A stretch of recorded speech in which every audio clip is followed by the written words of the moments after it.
औज़ुबिल्लाहिमिनश्शैतानिर्रजीम बिस्मिल्लाहिर्रहमानिर्रहीम। मां आहियां अवांजो पंहिंजो बरकत मिराणी। अवां ॾिसी रहिया आहियो बरकत मिराणी यूट्यूब ऑफिशियल। रौती जे कचे में हिकिड़ो वॾो सान्यो पेश अचे थो, जंहिंमें PPMPA शहरियार शर मथां हमिलो थिए थो, जंहिंमें उनजो अहम वेझो साथी अली मोहम्मद शर मौक़े ते ई मारिजी वञे थो।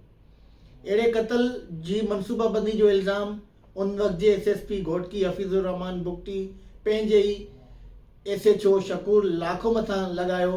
छा वाकई शकूर लाखो हिन क़त्ल जी मनसूबाबंदी में मुलविस हो? अचो त घोटकी पुलिस तरफ़ां ATC कोर्ट में जमा करायल रिपोर्ट जो जाइज़ो वठूं। हिन क़त्ल केस में जांच ऑफिसर हाले पोटो तरफ़ां अदालत में पंहिंजी रिपोर्ट जमा कराई वई, जंहिंमें हुन तरफ़ां अदालत खे इहा आगाही ॾिनी वई त शकूर लाखो हिन क़त्ल केस में मुलविस नाहे। हुन तरफ़ां अदालत खे ॿुधायो वियो त शकूर लाखो जे मोबाइल डेटा जंहिंजी फोरेंसिक कराई वई आहे, उन जी रिपोर्ट में इहो साम्हूं आयो आहे त शकूर लाखो जे मोबाइल में हिन क़त्ल केस में मुलविस जवाबदारनि जा नाला सेव हुजण खां अलावा को बि अहिड़ो कनेक्शन या सबूत नाहे मिलियो जेको हिन क़त्ल केस में शकूर लाखो खे ॻंढे सघे ऐं हुन खे हिन क़त्ल में बेॾोही करार ॾिनो वियो आहे। अदालत में जमा करायल रिपोर्ट में अहमद खान सीलरो जे हवाले सां पिणु घोटकी पुलिस तरफ़ां इहा रिपोर्ट ऐं जांच अदालत में सबमिट कराई वई आहे, जंहिंमें इहो ॼाणायो वियो आहे त अहमद खान सीलरो खे सियासी बुनियादनि ते फसायो पियो वञे। अहमद खान सीलरो जे हवाले सां रिपोर्ट में इहो ॼाणायो वियो आहे त हू अॻूणे सूबाई वज़ीर जाम महताब ॾेहर जो इत्तेहादी आहे, जंहिंजे करे हिन क़त्ल केस में हुनखे सियासी बुनियादनि ते फसायो वियो आहे।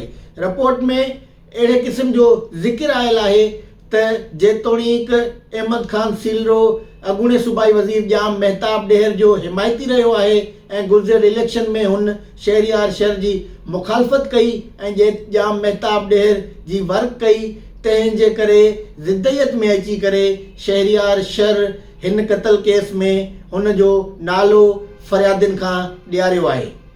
उन खां अलावा रिपोर्ट में इहो पिणु ॼाणायो वियो आहे त अहमद खान सीलरो जंहिं ॾींहुं ॾोह थियो हो गैर जानिबदार शाहिदनि सां गॾु मौजूदु हो ऐं उन जे CDR में बि हिन क़त्ल केस में मुलविस कंहिं बि ॾोहारी सां राब्तो तालुक़ साबित नाहे थियो, तंहिंजे करे हुनखे पिणु हिन क़त्ल केस में बेॾोही करार ॾिजे थो। रिपोर्ट में अहमद खान सीलरो ऐं अॻूणे SHO शकूर लाखो जे हवाले सां इहो ॿुधायो वियो आहे त ॿई जवाबदार हिन क़त्ल केस में मुलविस नाहिनि, न वरी हुननि जे हवाले सां को अहिड़ो कनेक्शन मिलियो आहे जंहिंमें हुननि ॿिन्हिनि खे हिन क़त्ल केस सां ॻंढे सघिजे। तोणीक अदालत तरफ़ां घोटकी पुलिस जी अहिड़ी रिपोर्ट खे रद्द कंदे ॿिन्हिनि जवाबदारनि खे, जंहिंमें शकूर लाखो ऐं अहमद खान सीलरो आहे, चालान करण जो हुकुम ॾिनो वियो आहे। अदालत तरफ़ां पंहिंजे लिखत वारे फ़ैसिले में ॼाणायो वियो आहे त ॿिन्हिनि जवाबदारनि खे पहिरीं घोटकी पुलिस तरफ़ां कचे चालान में जवाबदार ॼाणायो वियो हो, तंहिंजे करे जवाबदारनि खे